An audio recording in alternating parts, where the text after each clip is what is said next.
When did you get the thought Pinky, like when at అంటే ఏ ఏజ్లో you realise అయ్యాను. Realise అయ్యావు చెప్పు? When I was in 5 years old, ఆ, నాకు ఆ టైంలోనే అర్థమైంది.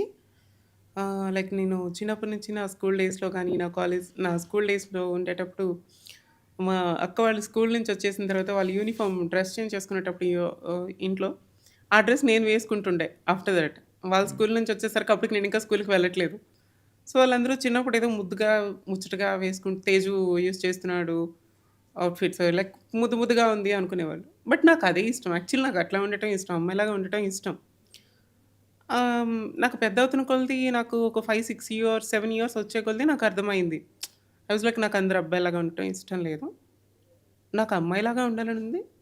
నాకు ఎట్లయితే నచ్చిందో నేను అట్లనే ఉందాము అని అనుకున్నాను. బట్ నేను పెరిగిన పరిసర ప్రాంతాలు గానీ, నేనున్న ఫ్యామిలీలో కానీ అది పాసిబుల్ అవ్వలేదు.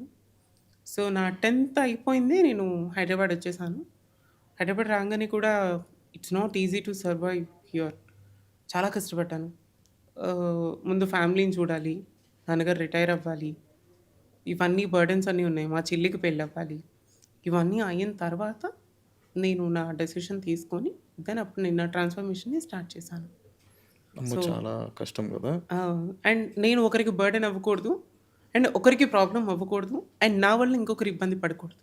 ఇబ్బంది పడకూడదు అంటే ఇప్పుడు నువ్వు మా చెల్లి మ్యారేజ్‌కి ముందు ఇఫ్ ఇన్ కేస్ నేను ట్రాన్స్‌ఫర్మేషన్ అయితే మా చెల్లికి సంబంధాలొస్తాయో రావో అని ఒక టెన్షన్. మా నాన్నగారు రిటైర్ అయ్యే టెన్షన్‌లో అప్పటికే ఆయనకి 60 ఏళ్ళు వచ్చేస్తున్నాయి.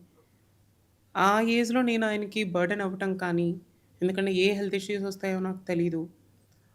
లేదంటే తనకి రిటైర్మెంట్ ఫంక్షన్‌లో కూడా అందరూ తనని ఎవరు ఏమంటారా అన్న ఒక భయంతో నేను అప్పటికి అవ్వలేదు. అన్నీ అయిపోయిన తర్వాత వాళ్ళందరిని ఒక గూటికి చేర్చిన తర్వాత నేను నా డెసిషన్ నా గురించి నేను ఆలోచించుకున్నాను.